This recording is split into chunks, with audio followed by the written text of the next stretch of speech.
Welcome back to the Encore Audio YouTube channel. I'm Taper Dave, and this is my channel. My first group that I ever recorded was Underearners Anonymous. A friend of mine, Frank Brigiotti, who's on my channel, he passed away some time ago. He had some kind of cancer, but Frank was a great guy. He wanted to try to change my name from Taper Dave to Digital Dave. I've still got the shirt, the South Bay Roundup shirt, in my closet that he had embroidered Digital Dave. But he asked me if I wouldn't mind recording this group, Underearners Anonymous, and I said, sure, I'll record anything anonymous. So here you go. Enjoy, comment, and don't forget to like and subscribe, whatever you do. Be sure to like and subscribe to my channel. That helps me out a lot. Doesn't cost you a thing. Just click on the like button. You have a good day if you want to. Take care. Okay, we're roll call. You hear me? Okay. He adjusted it for me. Right, my name is John, and I'm recovering one day at a time in UA. I do not represent UA. I represent my own experience, but I am a member because I have the desire not to underearn today, just for today. I'm going to say how I got to UA, but first, before I do that, it was, for me, it was like a self-defeating thing, you know? I didn't like rich people. I used to see people working hard, and I'd say, I don't want to do that, you know? There's got to be an easier way. But then in doing so, I deprived myself of good things in life, you know? That's quite obvious today. Let me see. So it wasn't until, oh boy, closer? You sure you want to hear that? This is my first time doing this, by the way. Okay, where was I?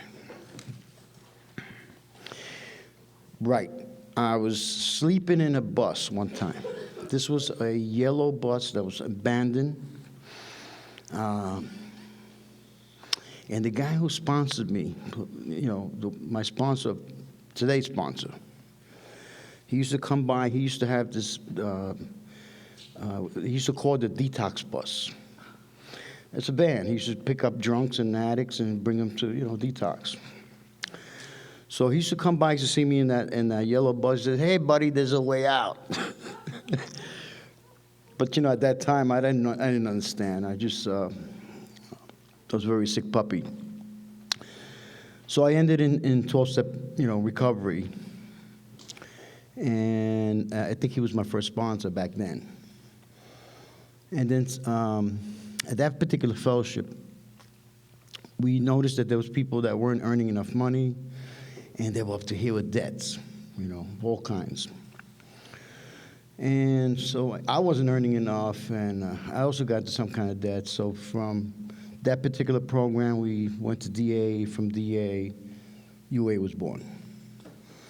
But it was, maybe I'm going too fast with this.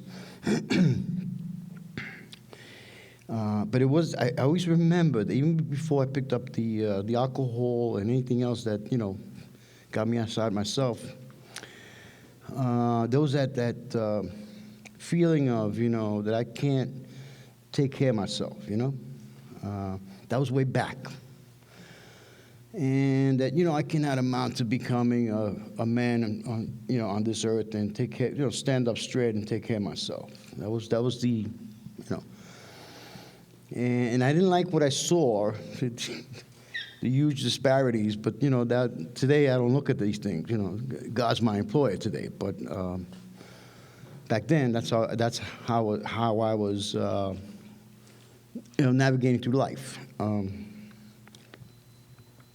But it wasn't until I got to DA that I saw the financial, you know, the problems I was getting with by not earning enough money and not taking care of myself, and the dependency of, you know, taking somebody else's money with the intentions of not paying back. I must be honest. Of course, today I'm paying my debts on a daily basis. On a regular basis, I got to pay that back. That's painful. But then DA did very well in showing me how to manage my money. But back then, in 2005, we were talking amongst ourselves, several people like ourselves, and we're wondering how come we're not, recovering from under-earning. And many of the PRG peoples were telling us, hey, you guys need to make more money. Yeah, you want that two-year, vacation twice a year, and yeah, you want that brand new car, but it's not sure, the money's not showing. And they were right. And I remember I was making about $11,000 a year, and that's including food stamps and whatever the government was giving me, because I wanted something free. I still have that damn Medicaid card, and I pinned it up on the wall. I don't ever want to look at that thing again. But I remind myself where I came from, But it wasn't until I started working, like when UA started, and I immediately jumped in. I got my feet wet. I started looking at the tools that were specific, that many of us worked so hard to, put that together. And I took it very seriously. And I worked the steps through the under-earners, the glasses of an under-earner, right? So to speak, with the eyes of the under-earner. Because that's my core issue. I know that today. And it was my thinking that was defeating my prosperity, my abundance. And that, I must say, let me just say today, the experience today on that plane showed me the abundance. The abundant, how fortunate I am to be living in a country that's so large and abundant. I could really hear God saying, here, I provided all this here for you. Why are you thinking lack? Why are you thinking poverty consciousness? So, it's like the big book talks about, the problem centers in my mind. And I truly cannot,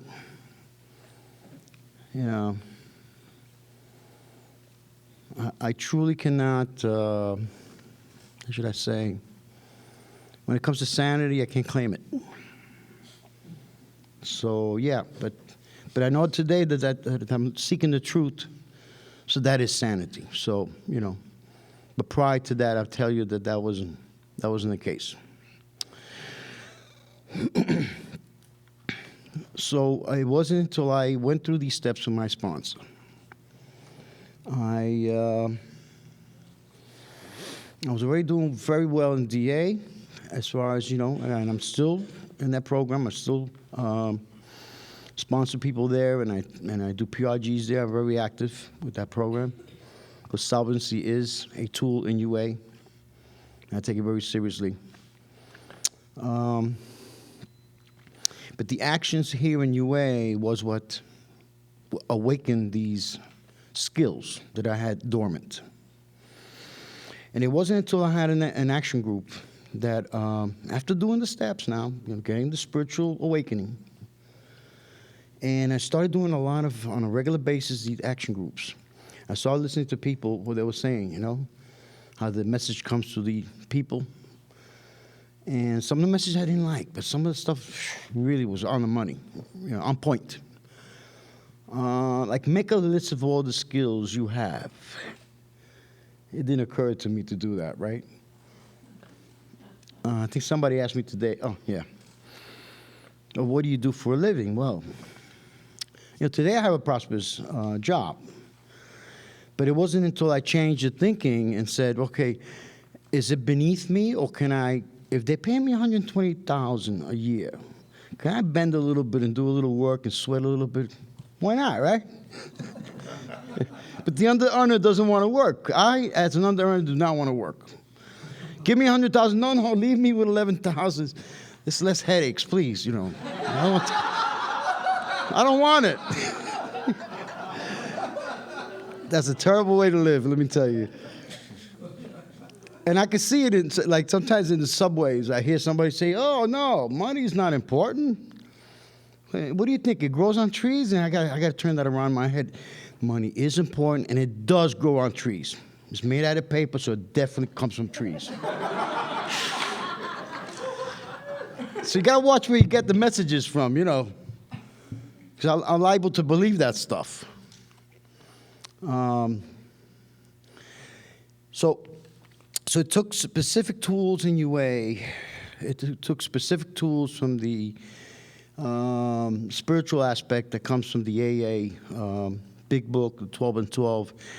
And I'm just going to say this, but I'm not endorsing that book. The steps we took from Joe McHugh. I used the book, but I'm letting you guys know right now that that's not what, you know, I respect traditions, and that's not allowed, you know. Until they change that, I don't know. But, yeah, I don't bring that to a UA meeting, is what I'm saying. But it's a good book, I must say. It's a good book.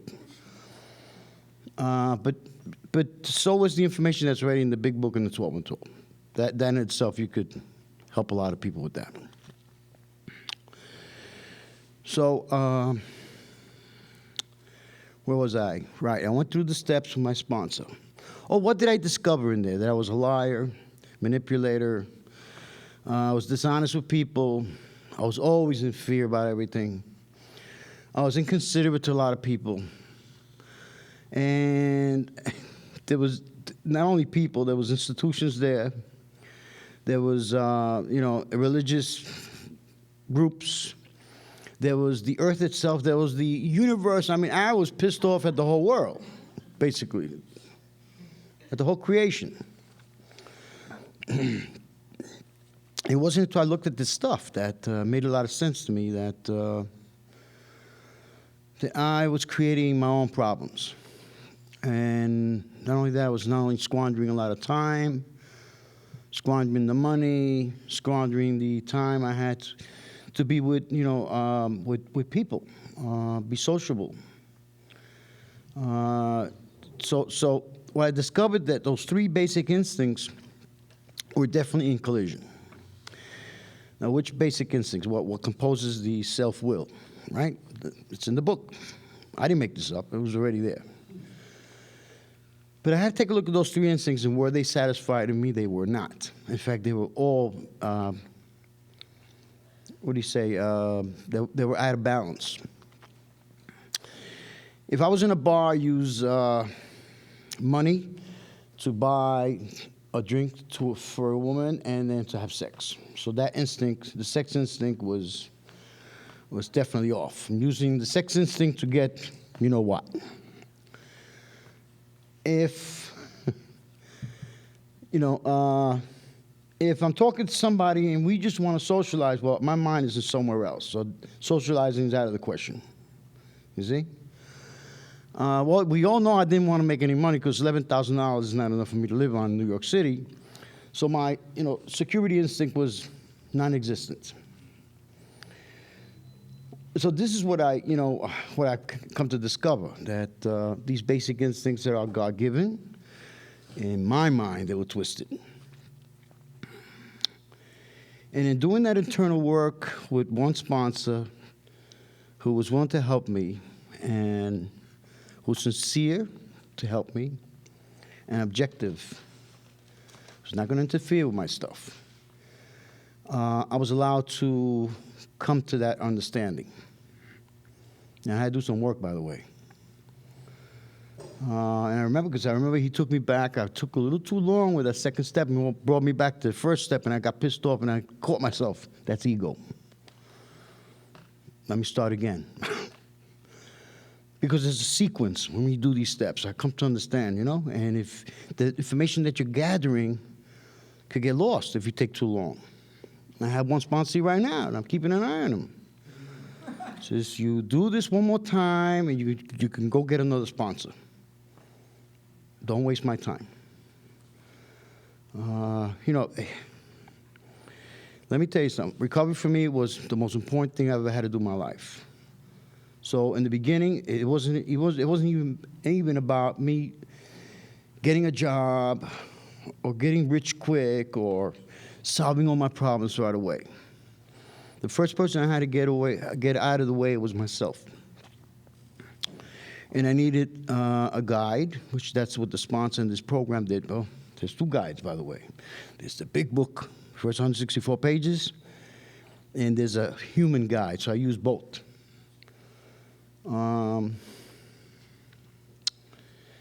What else can I say about this?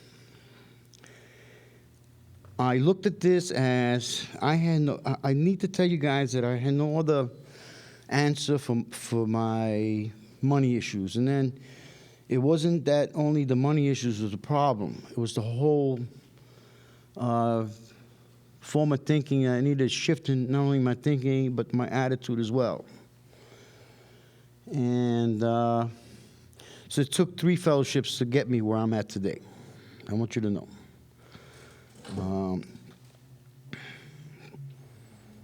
And now that they're telling me I might have to go to some food program too. So, next, right? No problem. I got a lot of friends. I love it. And they never lied to me. I'm very grateful today that I'm able to be in a fellowship that talks about prosperity. See, when I was young, I didn't hear about that. I did not have a father or mother who really talked much about this stuff. They come from humble beginnings and not very educated, and you know they were quite impressionable in a big city like New York. You know, they migrated there, so they did the best they could. But I cannot blame them. See, I had to look at what I'm doing in life that's keeping me in trouble, you know? And really what that big book said to me is that you have to grow up. You know, see, I get up every well, I go to sleep in the morning, but at night I go to work. And if I don't go to work, I don't eat. Simple as that. So I got to be able to take care of myself. And clean up the past as far as debts. And I have a 10-step where I won't take any new debts, and I won't take any work that doesn't meet my needs. I had a contractor the other day. The guy I used to work, he used to pay me $80. He used to bust my butt doing some heavy-duty cement work and, you know, bricklaying and stuff. He called me the other day, listen, my price has changed now. What you need now is a mechanic because you know I've done good work for you. So you're going to pay me $350 a day. How's that? See, I put him on notice what I want. It was different. And I didn't do it with an attitude, not to be mean or anything. But you're making plenty of money, and I know how much you're making. And if you need my services and my craftsmanship, and then you're going to pay me what I'm asking you that I need to make. I just wanted to see if it worked. Of course, I wasn't going to work for him. But do you know that he says, yeah, no problem? Then I had to apologize to him. I said, man, that's pretty good. I like that. But I already have a job. Thank you, you know. But see, if I didn't ask, somehow, something I'm doing right is obviously I'm working with people in this program. I make a meeting a day. I make a meeting in the morning before I go to sleep at 8:30. Well, I don't know what time frame is here. 5:30. Okay. Wow, you guys got to get that early to get on that meeting? Yeah. You really must want to recover. Yeah. All right, so I make that meeting, and then I, take some phone calls from some people, and then I go to sleep. And then after 5 o'clock, I also take some calls, and I'll go to a face-to-face meeting in New York, and there's plenty of them, DA, UA. And that's the only 2 fellowships I focus on today, because I went to a NA meeting not too long ago, and we're not using anymore. But what I heard about debting and the credit cards, I said, oof. I'm sorry, guys, I can't hang out with you. I love you, but I'm doing something else now. I got different issues these days, Yeah, I just can't hang around with people who are not solvent,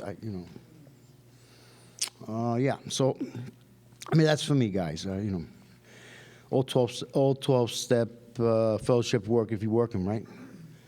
But there's different issues I come to understand. And I work the tools that are specific for spiritual health. I'm also very, action-based when it comes to recording my time. And I have a way of doing it. I record my time and my money. I keep those two together. They seem to go together. Time equals money, money equals time. I remember the other day, in fact, before I came here, I was talking to my boss. He says, "Oh, no, you don't have enough time on the books, and I need you. You can't leave." "Oh, yeah?" "Well, in my spreadsheet, it says I have 5 days vacation coming to me." It's here, it's in black and white. He looked at it, check your computer, there may be a discrepancy. And then he seen the money, so I was recording the money. He said, "What are you doing with that money?" "Never mind that, just look at the time."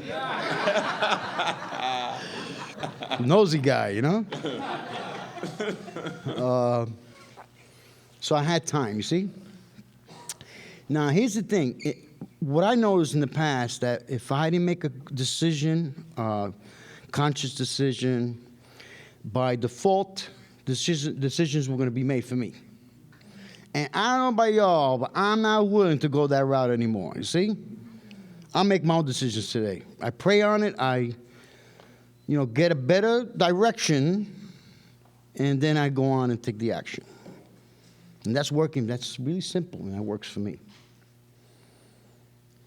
And what I'm talking about is the 11th step, of course, right? All right? 10 is there for me not to, what do you call it? To check myself before I wreck myself. And the 11th step is to seek a new direction. Third step, when I took that third step, I knew my direction was, getting me in trouble. So it was none of my business after that, once I took that third step. But we get to the 11th step, and that's different. We have a saying in the Bronx: if you're not praying, you ain't staying. So I needed to practice that, see, because I remember I used to, get in trouble and end up in a joint. The bullpens in New York City are horrific. And I remember I used to end up in those places and say, "God, get me out of this one. I won't do it again." That was as effective prayer as I could ever use. And today I don't do that, of course. I think somebody asked me, oh boy, I love these questions, but in fact, one of my sponsees, he's still with me, says, "Why should I do my 5th step with you?" As so-and-so, I don't want anything you have. I want to help you, but I don't want any of your disease. That's why I'll do your 5th step, so you can understand you have a disease. You make the admittance,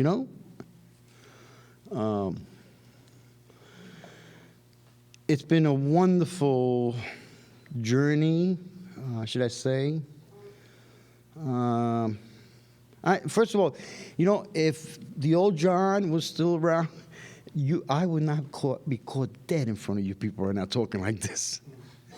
It just, it didn't dawn on me that I would be here today talking about these issues, about money and, my character, right? The questionable character that I built over the years, right? But it took somebody and several people, action groups, PRG groups, a sponsor, tools, to turn it around. Now, I get visa things once in a while. I look at them, boy, it'd be nice if I could max this one out, right? Nah. Chop them up, In fact, I call these people, and they always bring, I don't know what it is, they send it to me, and I call them up, "Don't send me this crap, I don't want it." And somehow they find a way to send it in anyway. I want to make a lot more money. I love money. In fact, when I spend the money, I wish it well. Whoever it may be, Jackson, Washington, right? Lincoln, George Washington, right? I think I mentioned that one already. But I wish them well on their journey because they're supposed to circulate, but they come back. And when I do that, something happens. The universe usually conspires to help me. And I have a wonderful saying that, because I've suffered so much in life, that, I'm not attached to any suffering anymore. I allow good fortune into my life today. That's the difference between me in the past and today. And money shows up. Money definitely shows up. I think we call it, right? In New York, we call it a change of poverty consciousness. And when that changes, look out. There's nothing going to stop you. These are the things they told me in the beginning. Make a meeting, work the first 3 tools, UA, right? Get a sponsor. Get the books that you need for tools to do the writing. And I did it. I just didn't question it. I wasn't about to question anything. I just wanted the misery to stop. And I wanted to eat better food. I wanted, if I wanted to pay for a cab or buy a new car, I wanted that. I wanted that. The money and the purchasing power that money comes with. And for me, it was just that simple, Show up. Yeah, I remember my sponsor says, meet me at some diner I've never been to. At 7 in the morning. I never got up this early to do anything at 7 in the morning. But for some reason, I said, let me get up and just be there and see what happens, And then it became clear, that I needed to do some work. And just like as anxious as I was in the beginning, and how resistant I was in the beginning, and that man was very patient with me. And I display the same effect to others because I understand it. Because today I can spot it because I got it. See? And since I got it, I'm coming out of love, tolerance, and patience with people. And I understand their resistance. And I understand they don't want to do this and that, the other. They have too many, affairs going on in their life. But that's problematic too. You don't put the program first. You ain't got nothing. I remember one time. Oh, that was last week. And I was in this one particular group, man, UA group it was, and I walk in, I've never been there before. And it was one of these groups where you say what the problems you're having or whatever, and if you have fear, and then people give you feedback. Well, it's nice if I can hear the right feedback from people, but I wasn't hearing the right stuff. So what is a character defect, right? Now, if I hear that they're saying the character defect will go away, and I'm just going to rub you over here and the fear will go away. It's not going to happen that way. The way you work through fears is by doing the step work, right? And, fear is wrong. What are you believing that's scaring the hell out of you today? Because if you have a powerful God, why are you walking around with fear? So what I'm saying is this particular group, I'm not mentioning no names, but the information I was hearing was not correct, and I had to raise my hand. That is not a character defect. Guilt is a grosser handicap, one of them. So you got to watch what you hear sometimes. All my life, I got the wrong information. I was misinformed terribly by people who just did not know. They were just ignorant. So, So sometimes I get a little excited when I hear stuff that's not right, that's not what I learned. That's not what the big book talks about. That's not what the 12 and 12 talks about, so it's not there, right? So, and guess who I see there when I walk in there? I see two of my sponsees. Okay, guys, you want a vision, but guess what? A vision without step work, you're gonna lose whatever you're not doing the work. So how are you gonna get to your vision? And if you're deading, you're making my job harder in trying to pass these, help you transmit these steps. So my suggestion, and I love suggestions, I can give them all day, and the ones you don't take, you pay for. And I got this thing about skydiving. When I went skydiving, they told me three main things, Well, first they said pack the parachute and do not allow anybody to pack that parachute for you. You gotta learn yourself. Then you jump in the plane with the parachute, right? At a certain altitude, jump off the plane. As you're coming down, you have the altimeter will beep, and it's time for you to pull the chute. And I remember if you mess up in any of those three suggestions, skydiving will not go very well for you. That's exactly the way it is with recovery for me. So, I take suggestions today. I take them from my sponsees sometimes. I take them from my sponsor, my PRG people, my action group. I'm always taking suggestions. And it's the same suggestion I give these two sponsees of mine who are trying to, putting the cart before the horse. My suggestion was make more step meetings. Get grounded with the steps, and then you can shoot high. In fact, I'll be right behind you.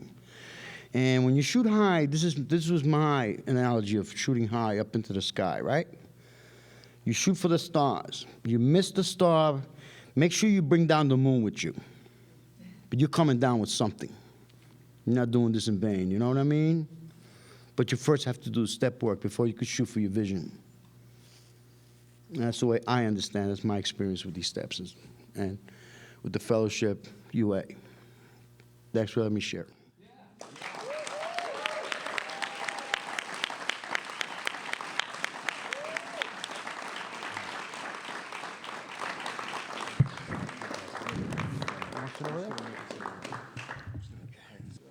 Okay, hi everybody. My name is Dion. I'm a grateful, recovering, compulsive under-earner. Hi there. It's really great to be here. It was great to be here last time. It was great to just to see and talk with people tonight. I'm afraid of people. That's the whole thing with me. Is I'm afraid of people. I don't know where it started. I didn't realize how deep it ran until I came to this and other programs. I really looked at it in the steps, in the way that we're going to look at it this weekend.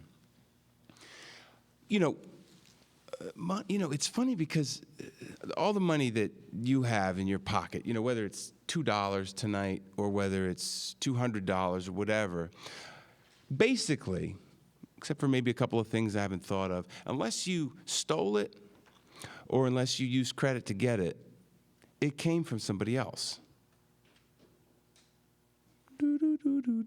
Think about that for just a second. It came from someone else. Like all the money comes from somebody else. So it occurred to me by coming to UA, it was revealed to me that this relationship stuff, it has something to do with relationships. It has something to do with my ability to, my old vision. Before I came to DA in 1998 and had, whatever, I'll tell you a little bit about that journey. My old vision for success, I think, was loosely based on the old Beatles footage that I used to see from the rock group. They were in a dark car, and they were being whisked away, and all these screaming women were coming after them, And so everybody wanted them, but nobody could really get to them. They couldn't have any intimate it was a really effective little image. I grasped onto that image for a reason, because I was going to be getting what I thought was love, what I used to think of was love, which was the admiration of great numbers of people, particularly beautiful women, right? That's not love, that's not relationship. And not even knowing, not understanding that there's something that's exchanged between people that's spiritual. Spirit is, this is a spiritual program. It's a nakedly spiritual program. There's no hiding that. It doesn't pretend like it's something else. And I've heard people say, well, don't talk too much about God. Don't talk too much about the higher power and the spiritual thing, because you'll scare people away, But it doesn't matter because the under-earning will chase people back. You won't lose them for too long, Because, for me at least, if you're an under-earner like I am, this program works. What did it used to be like? Well, generally they suggest that we talk about what it was like, what happened, and what it's like now. I'm really glad that we're talking a lot about the steps this weekend because my mind is immediately drawn to one of the boxes, one of the resentments that I had in my fourth step. In DA now. Now, this is in 2004. And I had worked the steps in AA, and I'd worked the steps in my eating program, and I worked the steps. It came time to work the steps in DA. And I was sitting with my sponsor, and I had written out one of my resentments. Now, over this weekend, at some point, we're going to ask you, when we get to the fourth step, to write out some of these resentments. Well, I wrote out one in a little box, and the resentment was this. I'm pissed off at my stepfather, and he owes me $450,000 for my having been the emotional husband to my mother. I showed it to my sponsor. There it is. My sponsor just looked at me. I was like, oh, $450,000. And it was very clear. The number was so clearly defined inside me what I was owed. Oh, $450,000. And I said, yes, $450,000. He goes, not $500,000? I was like, no, $450,000. And he just said, do you think that he's coming with that money? And it blew my mind. I was like, no, he doesn't have that money. He doesn't, I don't even know if the man's, ever even made that amount of money. So he's not coming with it. I had been sitting... And I didn't realize this. I had been sitting in a darkened room oftentimes, watching TV or a video or something, compulsively eating in a lot of cases before I got food recovery, waiting for like Ed McMahon and the Prize Patrol, from Publishers Clearinghouse to show up at my door and to deliver, to have recognized my talent, Well, we know, Dion, we knew you're talented. We heard about it down the street. We've come to get you and give you your due. So anyway, when I saw this, I was like, okay, that's very, very interesting. So I had been sitting there thinking that he owed me this, and my life was going to be a demonstration. I heard somebody say this once long ago. They said, if you're in a courtroom and you're trying to prove the case that your parents were bad, that they were terrible parents, if you're trying to prove that case, you're not going to show up into the courtroom in a three-piece suit. Because it doesn't help prove the case. I'm going to show up with a slight, limp and feeling terrible and wearing ratty clothes. And so my life had become a demonstration. I had it so in my head that my parents were terrible and they were awful that I decided at some level to make my life a demonstration of poverty and misery. And that's part of it. That's one small part of my UA disease. Now, something else that was revealed to me, which has helped a lot of people when I say it to them. This is a program about power. It suggests many times in the book and in the steps that I need a higher power. Wow, okay. That means that I must be lacking some kind of power. 11th step says, knowledge of God, praying only for the knowledge of God's will for us and the power to carry that out. That's interesting that those are separate. To me it was. I was like, wow, okay. So that means if it's two separate things, it means I could have the knowledge of God's will for me. I could know what God wants me to do. I could know the right thing. And I always say you could go down to any Barnes & Noble and buy a book about what the right things to do around money are.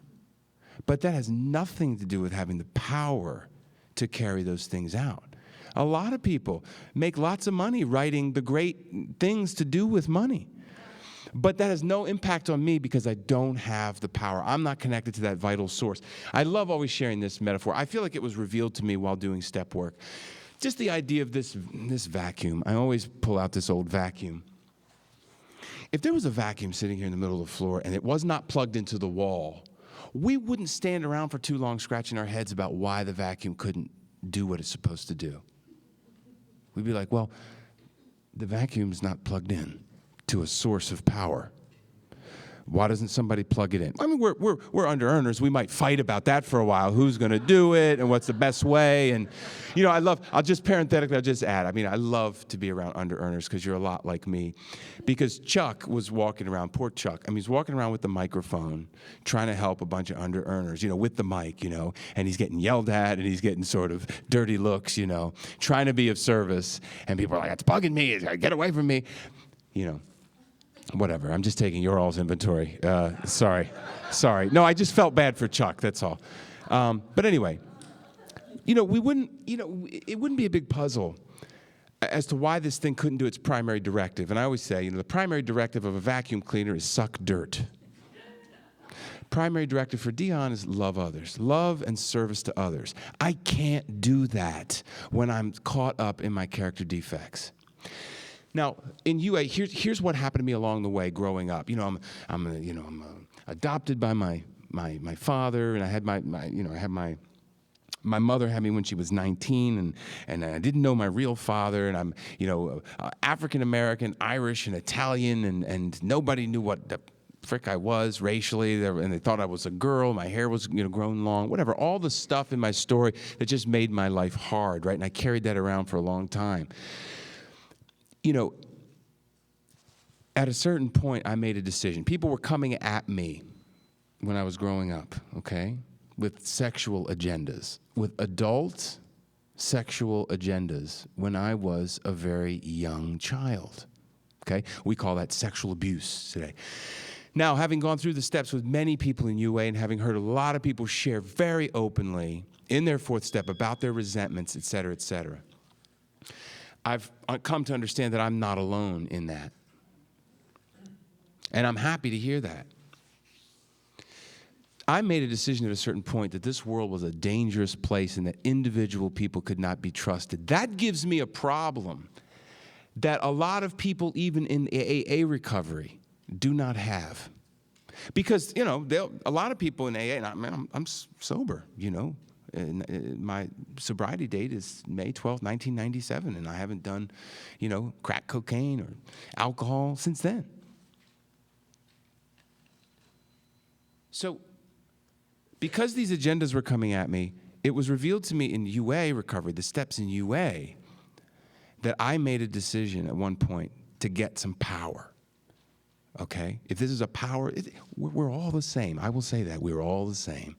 We need power to operate our lives. Where am I going to get that power from? That becomes the question that I see a lot of people trying to answer. Where am I getting? What is my higher power? My higher power is that which I turn to when the chips are down. Whether it's chocolate chip ice cream, or whether it's, and here's the one I'm talking about that has to do with UA, withholding my gifts. That made me feel like I was powerful at a certain age. Now, again, this isn't a therapeutic solution. This is a spiritual solution. However, it did help me to understand, oh, wow, so I had some part. So maybe I was born as a free-spirited child, pure and creative and inventive and out there and not afraid to share myself and going up to strangers and saying, hey, but at a certain point, I was like, the world is not safe. And then I tried to take the power and then hide it and hold it. But it's very hard to do that. If you've ever tried to say, I don't know, hold back Niagara Falls, anybody here ever try to do that? Some sort of, what I'm talking, some natural force that is trying to come out of us. My natural radiance and giftedness and skill set, or my deepest giftedness, and we all have it. Every single one of us has a set of gifts that when I give those gifts, I feel more energized when I'm finished, not enervated. I have talents too. Things I've learned how to do, I know how to type and things like that, but that's not part of my deepest giftedness. For some people, typing, it might be. But when I'm finished sharing my gifts, I feel more energized. I feel more connected to spirit. But I couldn't do that on my own. You guys and the steps were the first ones to ever show me that it wasn't what my parents did to me that caused me to withhold my talents and my gifts. It was my reaction to it. And it wasn't until I charted it out and looked at it in the fourth step particularly, and then shared that with another human being, that I was able to see that all these resentments, gosh, they were smart. Thanks so much to Eddie, too, for laying out how the steps came to be and what they did back in the day.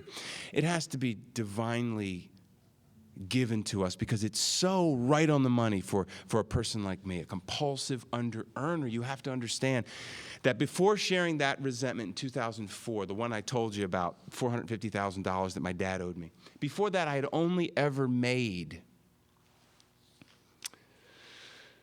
$15,000 in a year, and that was only in 2 years. Now I'm 42 now, so you can do the math. I was older, you know. I wasn't just like, I was in my 30s. I mean, I'm not saying that that's older. I'm whatever, you know.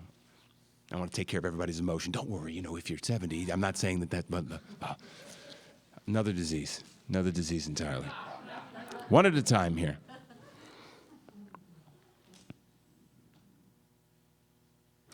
So I turned that over, among other resentments and fears that I had, along with my sex inventory and along with harms done others, which are the 4 categories of the 4th step inventory. And by turning that over and sharing that with another person, having them help me see what my contribution had been to this stuff, I was able to see why they talk about restore to sanity. The second step talks about being restored to sanity, which points to the idea that I was sane. Sanity, it has to do with sanitize, cleanliness. It just means I was a clean channel for that source energy at one point. And somehow I gunked up the nozzle with whatever. With my character defects, we come to discover. I gunked up that nozzle. And once I can get that piece, that I made some choices, consciously or unconsciously, who cares? But I made choices about that the world was a dangerous place and I needed to be defended. The world was a dangerous place and it was only going to cheat me, so I wasn't going to give of myself. The world is a dangerous place, so I got to scan people for what I can get out of them rather than, you know, give service, let's say, or giving without the expectation of receipt.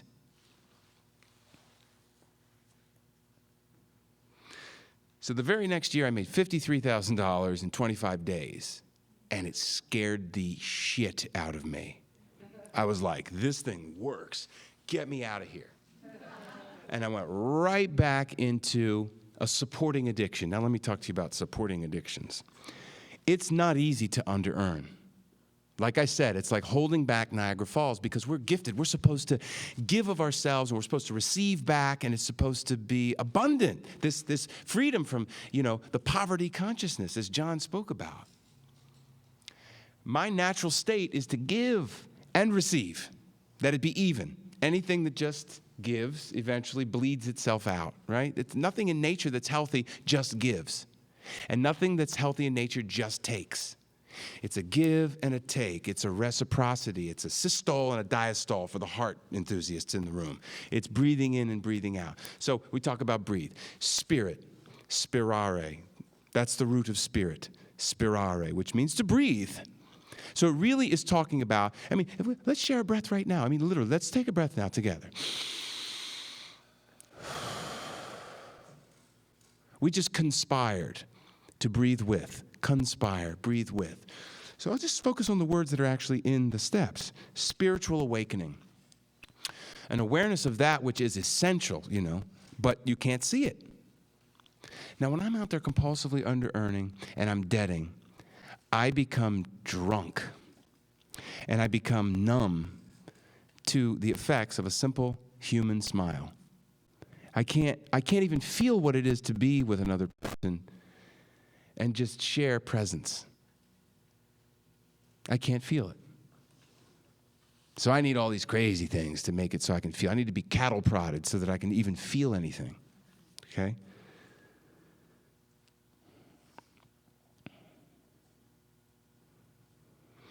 You know, I don't need that today. You know, I've had I'm going to say this and then we'll let it go. I've had a $13,000 month. So things have changed, right? And I'm making money on a consistent basis now. But it's really not about money. Oh, yeah, that's easy for you to say. Why don't you give me some? That's what I used to say to people when I would hear them talk about money and financial success. I'd say, oh, yeah, it's not. They'd be like, yeah, I just made $10,000. I make $10,000 every month, and it's not about money. Well, what are you talking about? That's why I'm here, you know. Money, it was, you know, not having money. Thank God, I say thank God for eviction notices. Because eviction notices often are the hand of the higher powers, I've come to understand it, that come to the door and go, you know, Dion, we know you're in there. We need your gifts. We need your gifts out in the world. And it's not going to work for you to just withhold them. Bills are great too, you know, they're just that reminder, you know. I came to UA 4+ years ago because I wanted to get away from the bottom line of solvency. I'd been in DA for a while and it was too tough and I didn't want it. And I was like, well, maybe I could just go to UA. You know, I'm hearing about this. That sounds like me. That's good. And there's no bottom line. That's great. That's fantastic. You know what I'm talking about, right? Tired of all these goodies in DA with their solvency, you know. Raise their hand, over a year of solvency. I'm at over a year of solvency. Who cares, you know, because I'm bitter. I'm resentful, you know. So I go to UA where I can hide out and pretend like I'm somebody for a while. But eventually it came back, and it was very clear to me that I needed to be solvent again, and there was no getting away from it. But thankfully, this program let me recover where I was, you know. It met me where I was. Being in many programs, and I've heard many people talk about being in many programs, you know, AA, Al-Anon, DA, UA, SLAA, SRA, SCA, you know, Food Anonymous, you know, all of this stuff, GSA, Gamblers Anonymous. And I've noticed some things about the way the different parts of me are diseased. I've got this drunk in me with money, and that's my DA side. He's like, screw everybody. I just want all the money. I want your money. I want your money. I want your money. I want his money and her money. I don't care. I need what I want. I'm going to take it. So that's my DA side. Screw you. I want mine. Who are you? And then I've got my UA side, which is very different. It's more like my Al-Anon side, which is like, oh, no. None for me, thanks. I'm going to show you all how little I can get by on. You know, draw in the belt a little bit more, look a little more gaunt, you know. None for me, thank you. But is pissed off the whole time. You know what I mean? Oh, son of a... I can't hate wealthy people and then become one. You can hate wealthy people. I mean, I'm not making any comments about what's happening out in the world right now. That's fine. Feel however it is that you want to feel about people that have money, but I can't hate one and then secretly want to become one and become one. It just doesn't work that way. So I got to get honest in that inventory that I've been really upset and angry at people that have money. Why? Because I don't know how to get it. If you keep something away from a little kid, he's going to get frustrated. And I was frustrated. But why was I frustrated? Because I didn't have the tools to get help. It's another thing I've noticed about the UA personality, as it lives in me, so I can speak about this. I'm not saying anything that isn't absolutely true for me. And when I say the UA personality, or I speak in a more broad sense, I'm just saying I've heard others reflect it back that it's true for them too. But I'm always speaking about me, okay? I won't say that it's true about the UA personality if I haven't experienced it myself. And one of the things about the under-earning personality that I see in myself is that I want to give help, but I don't want to take any. I just want to pour myself out and give to other people, but it's terrifying to me, this concept of receiving. Then I'll owe you, then I'll have to give you sex or something. I'll have to give you something I don't want to give you, you know? You know, I stopped talking to women on the telephone in recovery. Because in AA, it's like men with the men, women with the women. It's really clear, right? It took me a long time. I was like, oh, good, these other programs, they're not so hot on that. You know, we can kind of work our way, you know, and I had to hit bottom on it. Because in every case, I was trying to save my mother. Every case I would just talk to women, oh God, oh, we're gonna make it better this time, Mom. We're gonna work it through this time. I'm gonna be the savior. And I was unable to set effective boundaries. And sometimes there was intrigue involved and, you know, other stuff, you know, in my head, you know. Letting that go was like getting rid of about 15 full-time jobs. It's kind of hard to have 15 full-time non-paying jobs and then to put your time and attention on money-making pursuits, right? Timesheets, like were spoken about earlier. The way I work with timesheets is this. I use the iCal. I use the Mac computer program, and I put all of my different things in different colors. That helps me, right? And I saw something by putting my time on the calendar in colors and deep, beautiful green, like the exit sign here, is the color for money-making pursuits, when I'm actually earning my rate. And I saw that in the months when there was lots of green scheduled, there was lots of money at the end of the month. But in months when there was a lot of time scheduled that wasn't making money, there wasn't money at the end of the month. A very, very simple concept, obviously, to grasp, but for some reason that confounded me. It was a huge awakening. Somewhere along the line, I guess I just thought that people would see that I was doing good and then they would come and give me the money or something. I don't know how I thought it worked, but you guys taught me that it's okay to ask for money. Here's what I want to avoid as an under-earner. I don't want to get to that moment where I say, here's how much my services cost. Do you want them? And then quiet. Usually, what it used to be for me was like this. You probably don't want my services, right? Oh, okay. Well, they cost this much. I know, that's a lot of money, isn't it? No, I probably shouldn't, you know. Taught me how to just put out what it is that I wanted. In the 7th step, we learn to humbly ask. Now, I know how to brazenly demand. I know how to miserably beg. But I never knew how to humbly ask. I still work on that, to humbly ask. In the 7th step, you know, humbly asked for, you know, our higher power, basically to remove the character defects that we have discovered in steps 4 through 6, and admitted to ourselves we're harming us.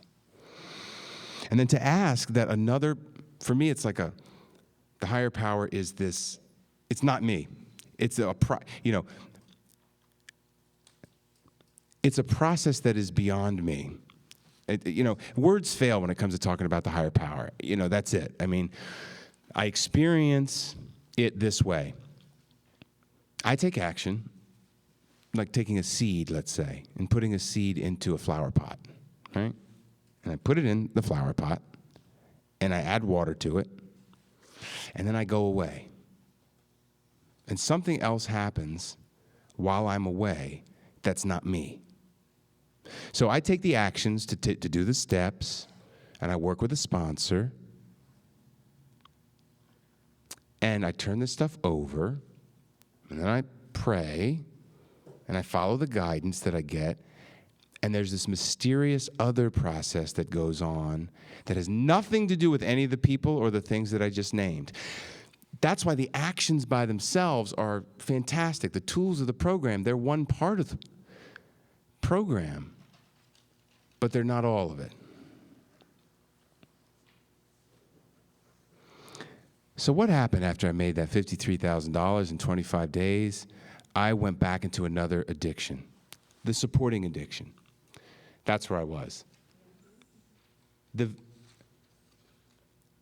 An octopus. Let's just imagine an octopus. I think of the UA disease a lot like an octopus. It's like this head, and it's got these arms, and it will use all of the other addictions to keep itself from earning, I can't show up for a job interview hung over on Haagen-Dazs or alcohol, you know. And the under-earning disease likes to grab all of these and use them. It grabbed sex addiction for me after 2004. And I was like, my mom's dead, and she just died right then. I was like, I got a good reason now, and I'm making this money, and it's scaring me. And so I ran away, and I ran back into the sex addiction. And it was a function of the under-earning. And I didn't see that until I worked through the steps with the founder of this program, who heard the inventory that I had available right then, and he was like, excuse me, Dion? I was like, what? He was like, I think you need another program. I was like, but I've already been there. I've already been to that. You might want to go back. And I went back. So the goals pages and the steps in UA, thank you, revealed to me that the under-earning addiction is extraordinarily cunning in its ability, and it's very resourceful and adaptive. And it can use anything to keep me under-earning, because under-earning by itself is extremely counter to the way I'm supposed to be.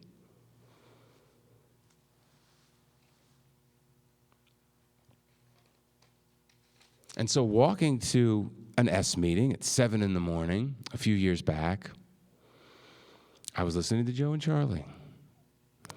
And I had been very involved in UA, you know, as far as I was the chair for a couple of committees to run these events, and I did these step workshops, and I was really in it, and I was sponsoring, and I had worked the steps, and I showed up to meetings all the time, and I chaired meetings, and I spoke, and I just loved it. I was in it, and I still love it.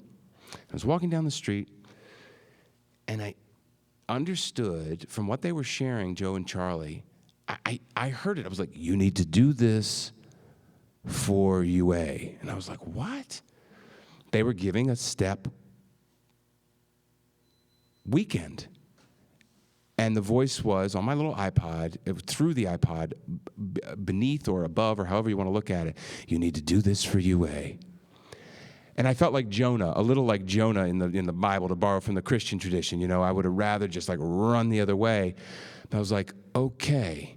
And so I brought it to the committee, and one thing became the other, and before you knew it, we were doing these step workshops. Because like the early members of AA, we find ourselves without a ton of people who have really done the steps. So you have one of two choices. You can wait and hope the disease doesn't kill you before you find somebody, or we could actually take action and take people through the steps now. Because some people don't have more than a day or 2 days, you know? I don't know how much time we have. There are no emergencies. They say there are only emergencies. And I do believe that now. I'll finish with this. There are a lot of people here today that want to support you. There is the big book of Alcoholics Anonymous. It is my intention to share with you what I know about the steps this weekend, and to walk those of you for whom that works through that process, okay? I'm grateful to be here. I'm grateful to have been allowed to share, and that's really all I have. Thank you.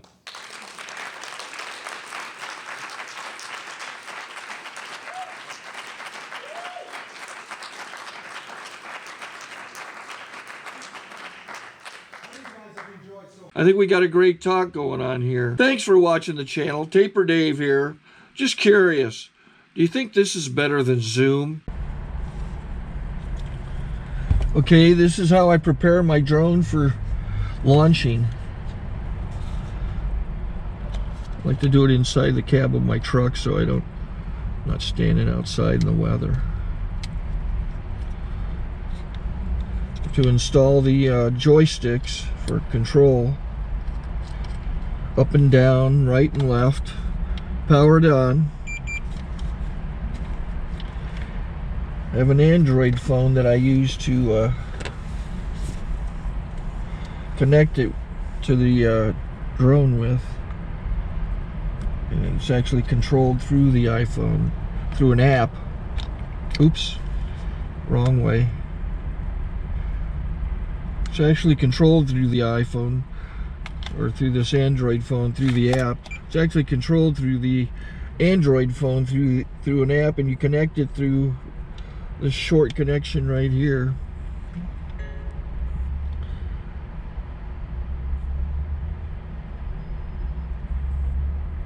Remote control connected. Remote control's connected. So I pull out the drone. I have to extend the legs. Long legs extended first, then the short legs. Remove the gimbal protector.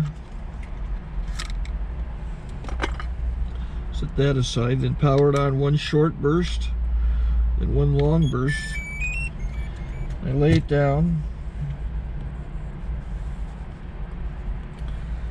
So I have to go to calibrate.